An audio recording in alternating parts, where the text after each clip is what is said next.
When love turns into disaster. A peaceful morning in Suphanburi was about to uncover a terrifying secret. For years, the villagers admired the smiling man they called the Catfish King, a symbol of wealth, generosity, and success. But behind the warm greetings and the laughter at the market, shadows lingered within his household. On that fateful morning, silence filled the farm, broken only by the restless splash of fish circling in the pond. Something was wrong. Somchai was gone, vanished without a trace. His motorcycle stood waiting, his shoes neatly placed on the porch, but the man himself had disappeared into thin air. What was hidden beneath the dark waters of the catfish pond? And who would dare disturb the peace of a family and a village? In the heart of Suphanburi, far from the noise of the city, life moved slowly, shaped by the rhythm of the fields and the water. Villagers woke at dawn, their shadows long against the rice paddies, and the air smelled of damp earth mixed with the sweetness of grilled sticky rice sold by street vendors. It was the kind of place where neighbors knew each other's stories, where gossip traveled faster than the monsoon winds, and where appearances mattered almost as much as truth. Among the small wooden houses, one stood out. Not for its beauty, but for the wealth it symbolized. A wide farm stretched across acres of land, filled with long rectangular ponds glimmering under the sun. This was the home of Somchai, known to everyone as the Catfish King. His name alone carried weight. He was the man who turned simple fish into fortune, the farmer who had risen from poverty to prosperity. Somchai's story was often repeated like a legend. Born to a poor family, he had worked tirelessly since boyhood, hauling nets, repairing dikes, studying the habits of fish with an almost obsessive patience. While others spent their money quickly, Somchai saved, reinvested, and expanded. Before long, he owned dozens of ponds, supplied restaurants across the province, and even sent frozen shipments to Bangkok markets. To outsiders, he seemed unstoppable, a man who turned muddy water into gold. To the villagers, Somchai was more than just successful. He was generous. He donated money to the temple, funded repairs for the school roof, and during festivals, he often paid for food and drinks so everyone could celebrate without worry. People bowed to him in respect. Some whispered admiration, others envy. Children ran to greet him whenever his motorcycle passed by, knowing he might toss them candy or coins. But every legend casts a shadow. Behind Somchai's wide smile and easy laughter was a household that did not share in his glory. His wife Molly was quiet, almost invisible beside him at public events. While Somchai spoke loudly, gesturing with pride, Molly stood a few steps back, her face pale, her voice barely heard.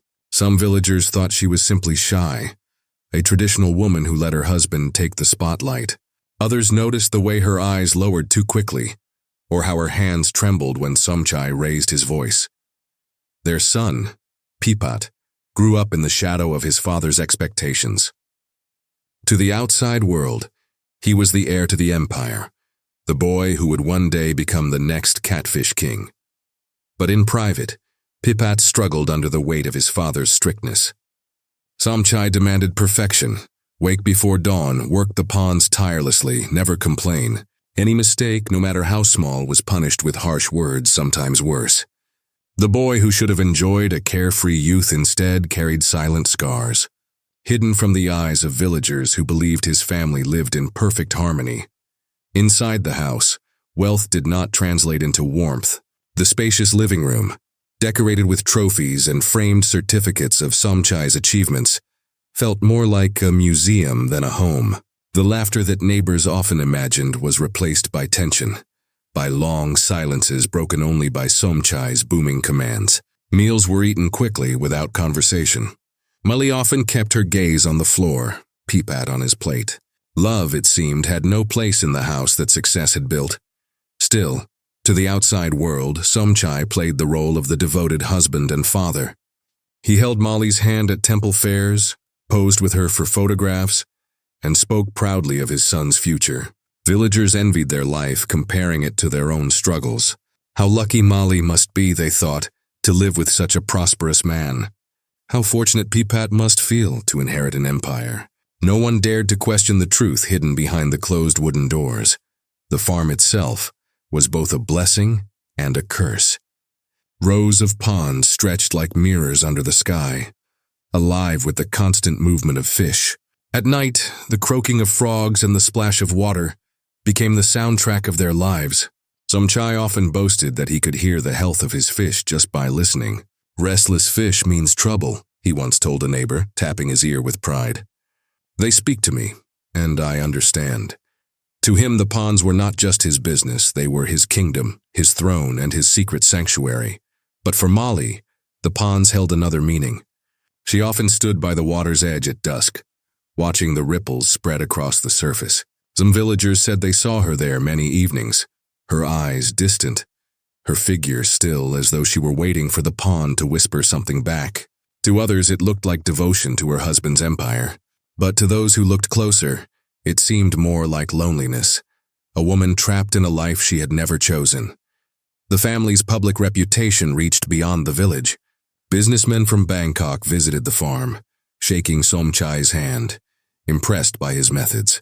He gave interviews to agricultural magazines, teaching others about sustainable fish farming. His photo appeared in newspapers, smiling beside his ponds, wearing his signature wide-brimmed hat. He was, in every sense, a self-made man, a symbol of Thailand's rural determination. Yet the more Somchai rose, the more isolated his family became. Molly rarely visited friends. She was always at the farm, always in the house, always silent. Pipat grew into a young man whose face showed little expression, his shoulders hunched as if carrying an invisible burden. While other youths laughed and drank at village festivals, Pipat stood on the sidelines, eyes fixed on the ground. Few dared to approach him, afraid he might carry his father's sternness in his blood. Life in the village moved on in cycles, planting, harvest, festivals, funerals, but the Catfish King remained the central figure. His wealth seemed untouchable, his power unquestioned. People believed his story would end in even greater triumph, perhaps passing his empire to Pipat, who would continue the legacy. But destiny had written a different ending, because beneath the shining surface of the ponds, secrets were already stirring. Whispers that no one dared to voice began to swirl like the murky waters after a storm. Somchai's laughter at the market, his donations to the temple, his stern commands at home, all were part of a fragile facade. A facade that one day would shatter in the most terrifying way. And when it did, the villagers of Suphanburi would no longer see their Catfish King as a legend of success, but as the center of a dark mystery that would haunt them for years to come. Morning came to Suphanburi as it always did, with the sun rising over the rice fields and the dew clinging to the grass. Villagers stretched, roosters crowed, and smoke rose from kitchens where sticky rice steamed in bamboo baskets. Nothing about that day seemed unusual, at least at first. But as the hours passed, whispers began to ripple through the village. Where was Somchai? For a man like him, routines were as steady as the tides. Every morning he was awake before dawn, walking the perimeter of his ponds, his flashlight bobbing in the darkness as he checked the nets. Neighbors often joked that the fish could tell time by Somchai's footsteps. By breakfast, he would already be on his motorcycle, stopping by the market to greet vendors, sometimes sharing stories of the night's catch. By afternoon, he was busy supervising workers, his voice carrying across the farm. Somchai's presence was constant, visible, unavoidable. So when he did not appear that morning, it felt as if the rhythm of the entire village had skipped a beat. At first, no one worried. Perhaps he had gone to the provincial office, or maybe he was visiting a supplier in Bangkok. But then his motorcycle was spotted, still parked neatly by the side of the house. The shoes he always wore were still by the porch, placed in their usual position, as though waiting for him to step back into them. By evening, concern turned into unease. By nightfall, unease had become fear. Molly was the first to raise alarm. She went to a neighbor's house, her voice trembling, tears staining her cheeks. "I can't find him," she whispered. "Somchai is gone." She explained how she had woken up and found the bed empty, the doors unlocked, the yard quiet. She thought he had already gone out to check the ponds. But hours passed and there was still no sign of him. The neighbor, startled by the news, quickly gathered others. Soon, a small group of villagers was walking toward the Catfish King's farm, flashlights cutting through the dark. They called his name, searched the sheds, and peered into the shadows near the water. The ponds glimmered in the moonlight, their surfaces eerily calm. Only the occasional splash of a fish broke the silence. But of Somchai there was no trace. Some villagers tried to comfort Molly. They told her not to panic, that perhaps he had gone to visit a mistress or a business partner. But the more they looked, the stranger it seemed. His belongings were untouched.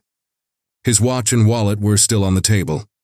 His phone, rarely out of his pocket, was charging by the bed. It was as if Somchai had simply stepped out of existence, leaving behind every sign of daily life. Rumors began to spread before dawn. In a place where gossip traveled faster than truth, each whisper grew into a new possibility. Some claimed Somchai had run into trouble with business rivals. Fish farming was profitable, but also competitive. Others suggested he had fallen victim to bandits on the road, though no tracks or signs of struggle were found. A darker theory emerged, one that made people lower their voices when they spoke. What if he had walked into the ponds and never returned? The idea of drowning seemed possible. Somchai had often worked late at night, and the embankments were slippery. A single misstep could send him plunging into the murky depths. But if that were true, why hadn't his body surfaced? Villagers knew that drowned bodies eventually floated. Yet the ponds remained silent, offering no answers. All eyes turned to Molly. Her grief seemed genuine. Her sobs, her shaking hands, the way she called her husband's name into the night. Yet there was something about her that unsettled the villagers. When she wasn't crying, she often sat staring at the water, her expression unreadable, as if the ponds themselves held her captive. Some wondered if she knew more than she admitted. Others whispered that long years of silence in her marriage might have reached a breaking point. But no one dared accuse her openly. After all, she was the Catfish King's wife. Pipat, their son, remained quiet. He answered questions with nods, avoided eye contact, and spent much of his time pacing near the gate. To the villagers, his silence was suspicious. But to those who knew the family well, it was no surprise. Pipat had always been a boy of few words, living in the long shadow of his father. Still, in the tense atmosphere of Somchai's disappearance, every gesture, every silence became fuel for speculation. As the search continued into the second day, the village grew restless. People gathered in small groups at the market, their conversations dominated by theories. Some insisted Somchai had left willingly, escaping debts or a secret mistress. Others believed he had been murdered, perhaps by rivals jealous of his success. A few even whispered of curses, recalling old tales of spirits that haunted the ponds. Restless fish mean bad luck, one old woman muttered, crossing herself as she passed the farm. The ponds, once symbols of Somchai's pride, became the center of suspicion. Villagers noticed how the water seemed more agitated than usual, fish churning the surface as if disturbed. Some swore they smelled something foul drifting on the breeze, though others dismissed it as imagination. The longer Somchai remained missing, the more the pond seemed less like a source of wealth, and more like a grave hiding its secret. Meanwhile, Molly's behavior only deepened the mystery. At times she wept openly, calling out her husband's name. At other times she sat quietly by the window, her eyes fixed on the horizon, as if lost in thought. Neighbors tried to comfort her, but many left uneasy, whispering that her sorrow seemed too controlled, her silence too heavy. A few recalled seeing her at the pond late at night, long before Somchai disappeared, standing alone in the darkness. What had she been thinking during those moments? What had she seen? By the third day, fear and speculation overwhelmed the village. Some urged calling the police while others hesitated. To involve authorities meant inviting scandal, exposing the Catfish King's family to scrutiny. But with no sign of Somchai and no answers from the farm, there was little choice. A call was made, and soon word spread. The police were coming. That night, the atmosphere in the village was thick with anticipation. People locked their doors earlier than usual, uneasy about the darkness. Children were told not to wander near the ponds, and in hushed voices, villagers spoke of what might be uncovered when the authorities arrived. Because one thing was certain, Somchai had not simply walked away. Something had happened on that farm. And whether it was misfortune, betrayal, or something even darker, the truth lay hidden somewhere in the silence of the Catfish King's empire. The police did not arrive with flashing sirens or dramatic gestures. They came quietly, with measured steps, their uniforms dark against the dusty road. For the villagers, their presence was both a relief and a threat. Relief, because now there would be answers. Threat, because answers often exposed truths no one wanted revealed. The lead investigator, Captain Pressert, was known for his patience and sharp eye. He walked through the Catfish King's gate as though entering sacred ground, careful not to disturb what might be evidence. The house loomed before him, larger than most in the village but curiously lifeless. It felt less like a home and more like a monument, built to display success, not to nurture a family. Inside, nothing appeared out of place. A bowl of fruit on the table had started to wrinkle and soften, as though untouched for days. On the walls, certificates and trophies proclaimed Somchai's triumphs. Smiling photographs showed him standing proudly by ponds, overflowing with fish. Yet the man himself was missing, and in his absence the room seemed hollow. Pressert studied the details. Somchai's wallet lay on the nightstand, thick with cash. His phone, still plugged into its charger, showed no missed calls after the night he disappeared. His motorcycle rested outside, clean and ready. Shoes neatly lined the porch. No sign suggested a man who had left by choice. He questioned Molly. Her hands trembled as she answered. She repeated her story. She had woken to find her husband gone, the door ajar. At first, she assumed he had gone to check the ponds, as he often did. But hours passed and he did not return. Her voice wavered with grief, but her eyes, Pressert noticed, moved often to the window overlooking the ponds, as if drawn by something she could not control. The sun. Pippat stood close but kept his distance. His replies were short, clipped. Asked whether his father had shown unusual behavior in recent days. He answered no. Asked whether they argued, he said, "We worked as usual." His tone was flat, but his fingers fidgeted at his sides, betraying nerves he tried to hide. Pressert walked the perimeter of the house. He studied the sheds and storage rooms. Tools were lined neatly on hooks, supplies stacked in order. The motorbike spare parts sat untouched, rust gathering in corners. There were no signs of struggle, no break-in, no hurried departure. Whatever happened had happened silently. The ponds stretched across the property like mirrors, reflecting the wide blue sky. But as Pressert drew closer, he sensed an unease. The fish were restless, thrashing at the surface more than usual, disturbing the calm. Workers who knew the ponds well whispered that something was wrong. Fish do not move this way without reason. The captain leaned on the embankment and caught a faint odor rising with the breeze. It was sharp and unpleasant, difficult to ignore. At first he thought it was rotting feed or stagnant water, but the smell clung stubbornly, and his years in the field told him it was something else. It was the smell of decay. He ordered divers from the district office. They entered the murky water, bubbles breaking the surface as villagers watched with anxious eyes. But visibility was near zero. The divers resurfaced, shaking their heads. If something was in the pond, it would not give itself up easily. So the investigation expanded. Pressert spoke to villagers. Their testimonies formed a portrait that was both consistent and fractured. Somchai, they said, was a man of great generosity, giving to the temple, helping neighbors in need.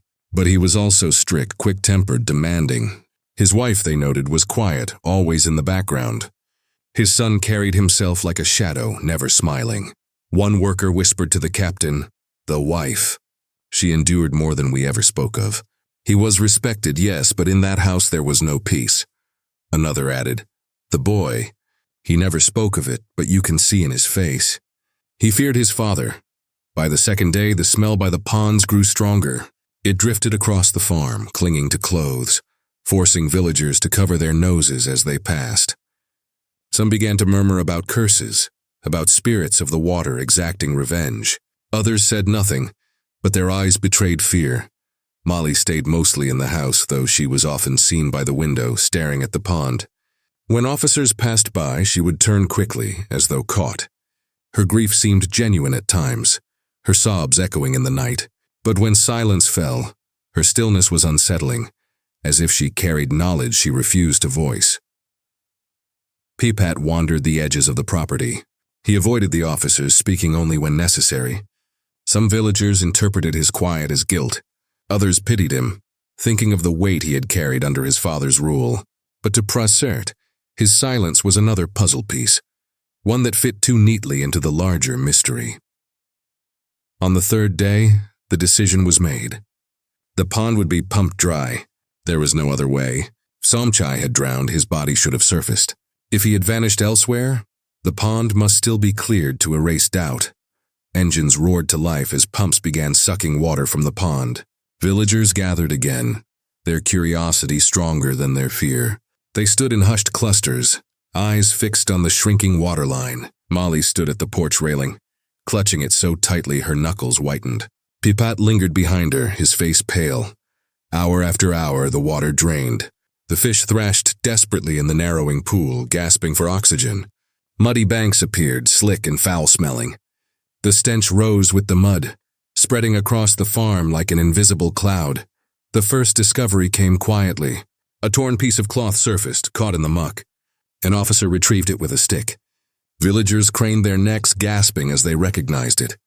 The cloth was part of a shirt Somchai often wore while tending his ponds. Dark stains smeared across the fabric, stains that looked too much like blood. Whispers erupted. Some crossed themselves, others backed away. Molly turned her head sharply, her face hidden in her hands. Pipat froze, his fists clenched so tightly they trembled.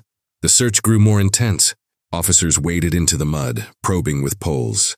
Soon another object was lifted from the sludge, a hammer. Its handle was waterlogged, the metal head stained with rust. But beneath the rust, something darker clung stubbornly. The air grew heavy. The villagers pressed closer, torn between horror and the need to see more. Children were ushered away by anxious mothers, but the men stayed, unwilling to turn their backs. And then came the fragments of bone, at first small, unrecognizable, but as more pieces surfaced, the truth could no longer be denied. Human remains lay in the pond, buried beneath the empire of fish that Somchai had built with his hands. Cries erupted. Some villagers fled, unable to watch. Others stood rooted in shock, their mouths open but silent. The Catfish King, once the pride of the village, was reduced to broken remains pulled from mud and water.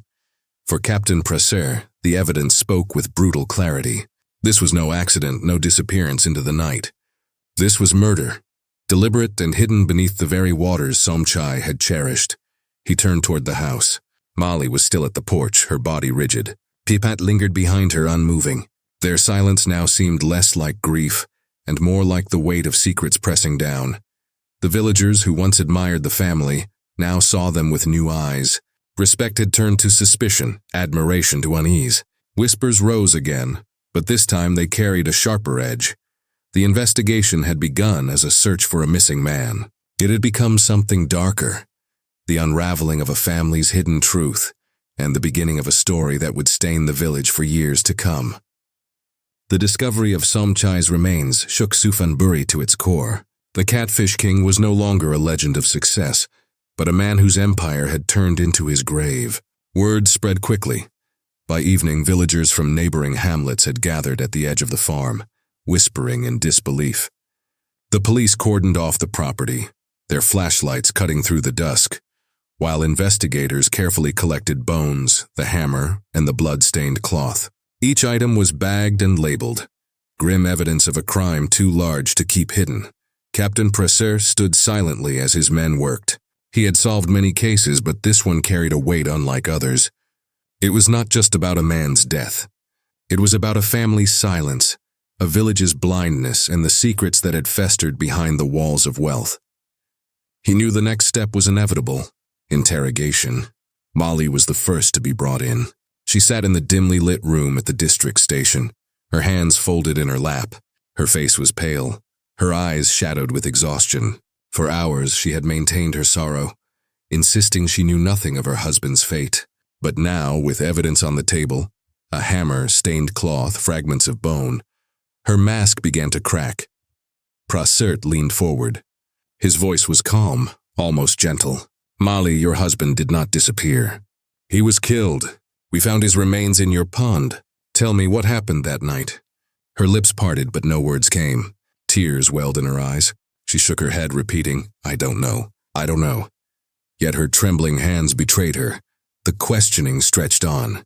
Each denial grew weaker, each silence longer. Finally, when Prasert placed the hammer on the table, she flinched.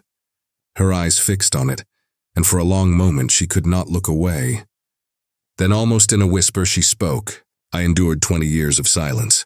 That night, I finally said enough. Her confession was not sudden but spilled slowly, like a wound reopening. She spoke of the years she had lived under Somchai's shadow, of his temper, his harsh words, his fists. The villagers had seen a smiling benefactor, but behind closed doors she had faced a tyrant. Every mistake, every hesitation was met with punishment. Her life was one of obedience and fear. She had stayed quiet, believing endurance was her duty as a wife. But the silence consumed her. On the night of Somchai's death, the argument had begun as so many others did, over something trivial, a misplaced tool, a forgotten chore. His voice had risen, his anger sharp. She had stood still, as always, waiting for the storm to pass. But this time something inside her broke. She screamed back. Words she had swallowed for years erupted. The confrontation turned violent. She grabbed the hammer from the shelf. In the chaos, she swung. Once, twice. When silence finally fell, Somchai lay crumpled at her feet. Her tears fell as she described what came next. Panic seized her. She could not think. She called for Pipat. He came eyes wide with shock, but he did not run. Instead, he helped her. Together, they dragged Somchai's body toward the pond under the cover of night.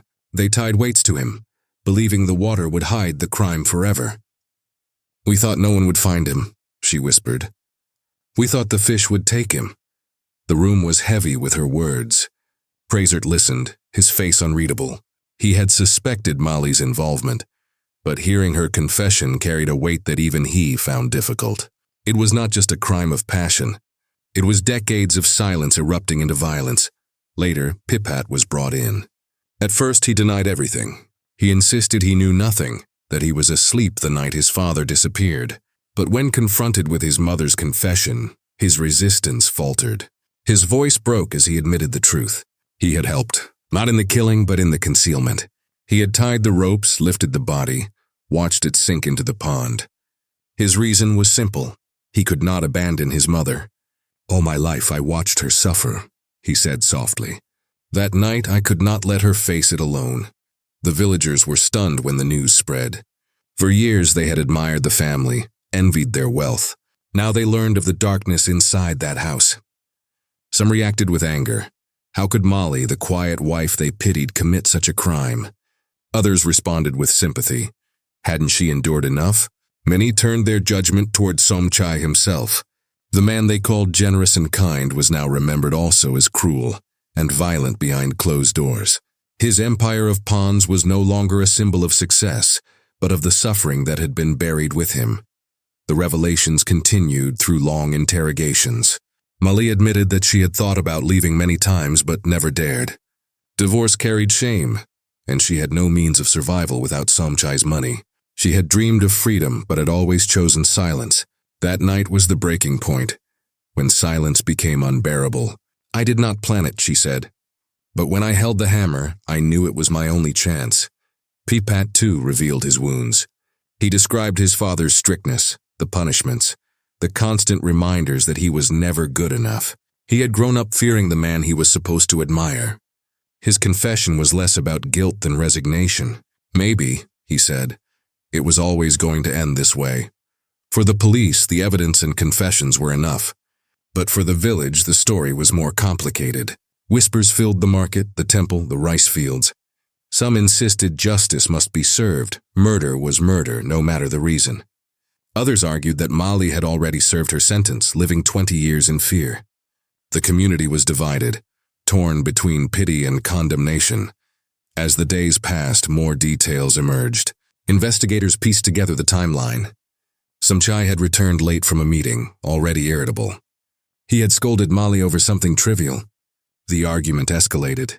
She snapped. The hammer fell. Panic followed. Pipat was awakened and pulled into the crime.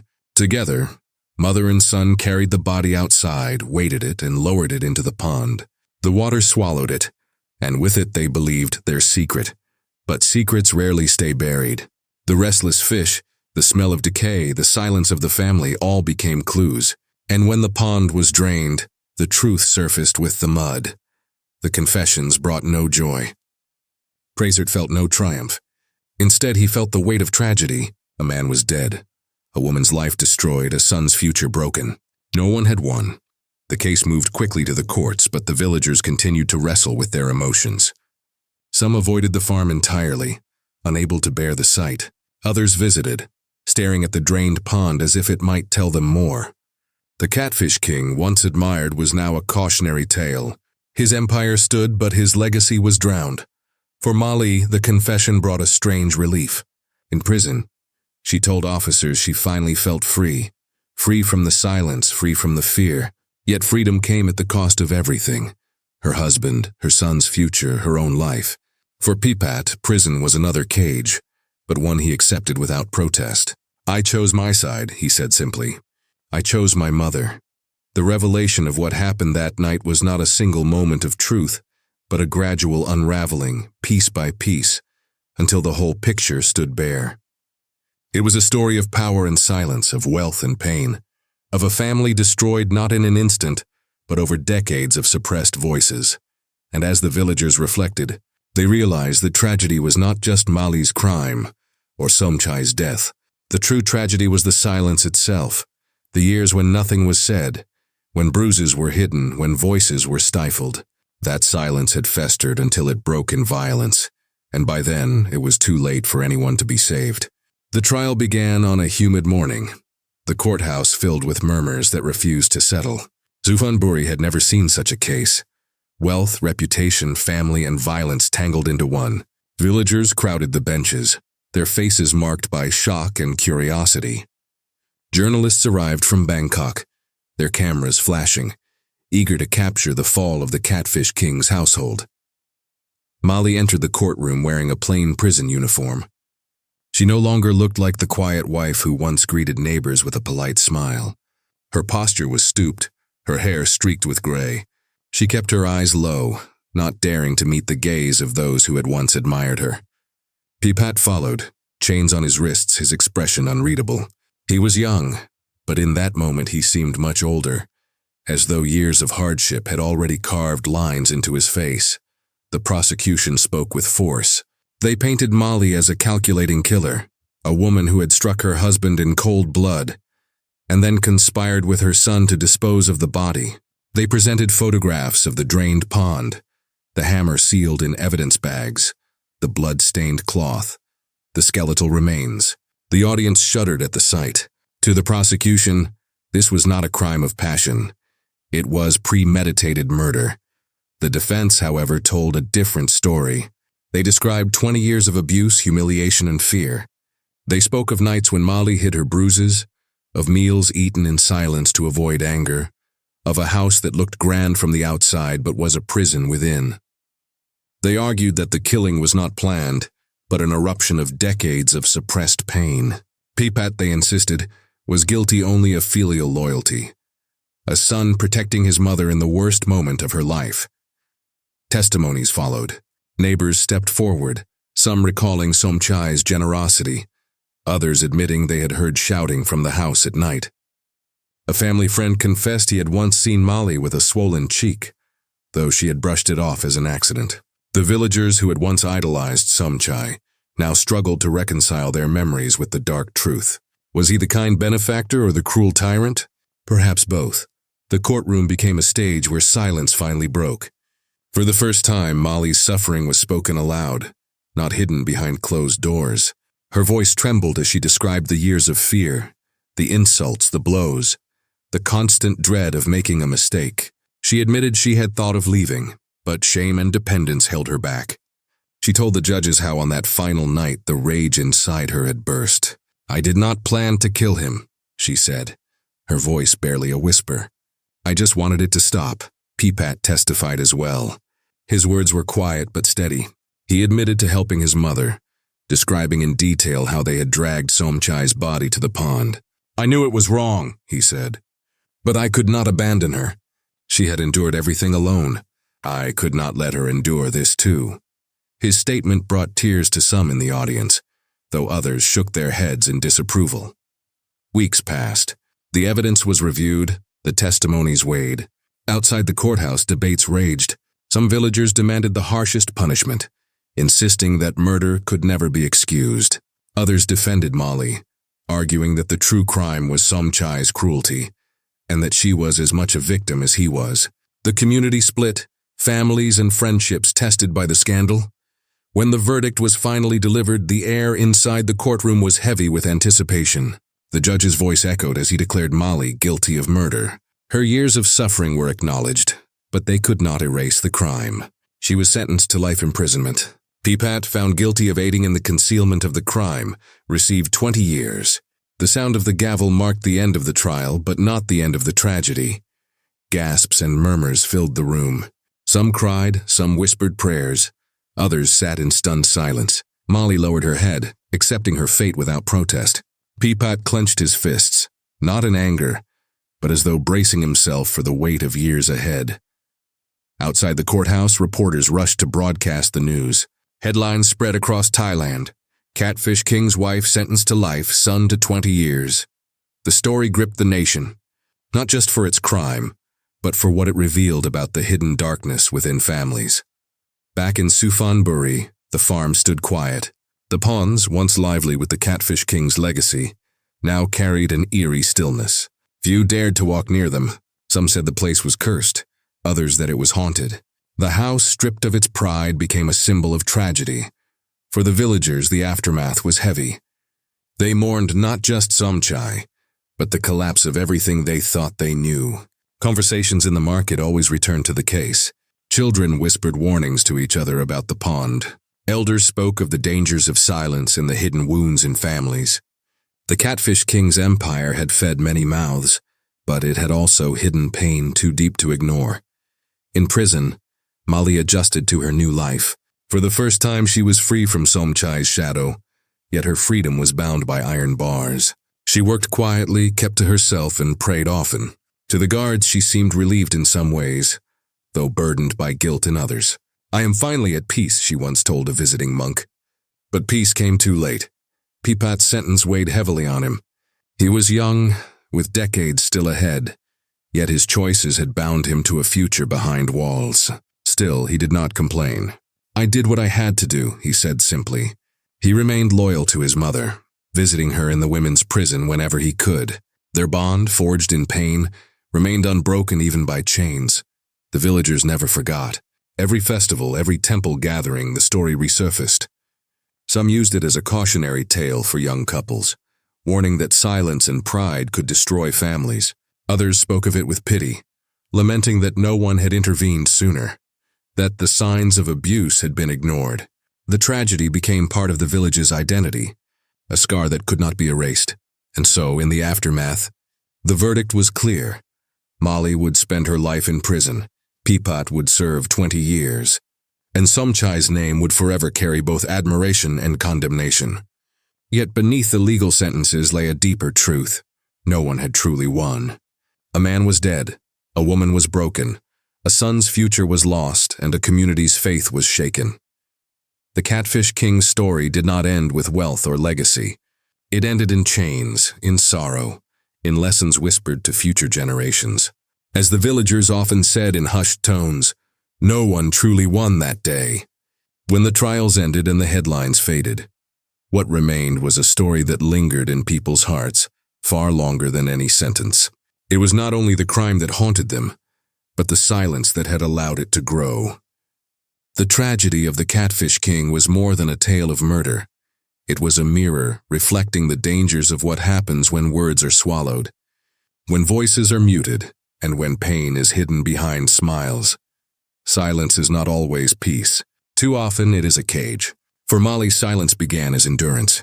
She told herself that keeping quiet was strength, that holding her suffering inside was loyalty, that her duty as a wife was to bear what came without complaint. Yet each day she remained silent. The cracks in her heart deepened. By the time her voice finally rose, it came not in words, but in violence. The hammer she swung was the voice she had suppressed for 20 years. In many homes, silence wears a disguise. To neighbors, a family may appear united, successful, even enviable. But behind closed doors where no one dares to look, silence hides bruises, broken trust, and unspoken fear. It is easy for outsiders to see only what they want to see. It is easier still for victims to convince themselves that silence is safer than truth. But silence is not safety. It is a slow poison that eats away at dignity, hope, and love until nothing remains. This story reminds us that families must be places of care, not cages of fear. A home is meant to shelter, not to suffocate. The measure of a family's strength is not in wealth, not in appearances, but in the way love is shared and respect is given. Somchai's pawns made him rich, but his household was poor in the very thing that mattered most: compassion. Without love and respect, wealth becomes an empty shell, a mask that hides decay. There is also a lesson in communication. Words, though simple, hold power greater than fists or weapons. If Molly and Somchai had spoken openly, if their pain had been faced rather than buried, perhaps the hammer would never have fallen. If Pipat had felt free to speak of his fear, perhaps he would not have carried the weight of his father's corpse into the pond. Silence broke them. Conversation might have saved them. But this story is not only about the family, it is also about the community. The villagers saw signs. They heard arguments. They noticed bruises. Yet few asked questions, few intervened. Out of respect, out of fear, out of habit, they too chose silence. In doing so, they became part of the tragedy. It is a reminder that silence is not only a personal burden, it is a collective one. When a community refuses to see, when it refuses to listen, it allows suffering to grow unchecked. The lesson, then, is urgent. Break the silence. Speak when you are in pain. Listen when someone dares to speak. Ask when you see signs of suffering. Intervene even when it feels uncomfortable. A word spoken in time may prevent years of torment. A hand extended may save a life. For families, the call is to create spaces where every voice can be heard. A wife should not fear her husband's anger. A child should not tremble at a parent's footsteps. A home should be filled with words of care, not threats. Respect is not optional. It is essential. Without it, love becomes a chain, binding rather than freeing. For individuals, the call is to remember that silence is not strength. True strength lies in honesty, in the courage to speak, in the humility to ask for help. Suffering in silence is not noble. It is dangerous. It can destroy not only one life, but many. And for society, the call is to stop glorifying appearances. Too often, wealth, status, and reputation blind us to hidden truths. We admire success without asking what price was paid. We honor names without questioning the silence behind them. But every family, rich or poor, deserves the same truth: safety, dignity, and respect. The Catfish King's story ends in chains and sorrow, but it does not have to be repeated. If we take its lesson to heart, if we learn that silence is not peace, that homes must be sanctuaries, that respect is the foundation of love, then perhaps another family will be spared such tragedy. Perhaps another child will grow without fear. Perhaps another marriage will end not in violence but in understanding. As the villagers of Suphanburi often whispered after the trial, no one truly won. And they were right. Man lost his life, a woman lost her freedom, a son lost his future, and a community lost its trust. But from their loss, we may yet win something: wisdom. The wisdom to speak, to listen, to care, and to never let silence bury the truth. The story of the Catfish King ends not in triumph, but in warning. It reminds us that behind every smile, behind every prosperous home, there may be truths too heavy to see. What unfolded in Suphanburi was not simply a crime of passion, nor merely the collapse of a wealthy family. It was a lesson carved in loss, that silence can strangle, that fear can poison, and that a home without respect is no home at all. Somchai's empire was built on fish ponds, shimmering under the sun, feeding a community, filling his pockets with wealth. Yet beneath the surface of those waters, another story swam unseen. When the pond was drained, it was not only bones that surfaced, but decades of neglect, pride, and unspoken pain. The tragedy was not born in one night of anger. It had been growing for 20 years, brick by brick, silence by silence, until it finally broke. As you reflect on this tale, remember, families are the roots of our lives. If those roots are nourished with love, patience, and understanding, they grow strong, giving shade and fruit to generations. But if those roots are soaked in fear, in disrespect, in silence, they rot, and the tree withers no matter how tall it once stood. Ask yourself, what kind of home are you building? Do your words heal or do they wound? Do your silences protect or do they suffocate? Do the people you love feel safe beside you, or do they walk on eggshells, waiting for the storm? These questions may be uncomfortable, but ignoring them leads only to stories like Somchai's, where no one wins. To those listening who carry hidden pain, speak. Do not let silence consume you. Your voice is your strength. To those who notice signs of suffering in others, listen. Do not turn away out of fear or politeness. A single question, "Are you all right?" can open a door. A single gesture of care can change a destiny. And to all of us, remember that love without respect is a lie. True love does not demand silence. True love does not strike fear. True love builds, protects, and frees. The Catfish King was admired by many, envied by most, but in the end, he left behind not admiration, but sorrow. His wife sits in prison. His son carries chains. His name is remembered with both awe and shame.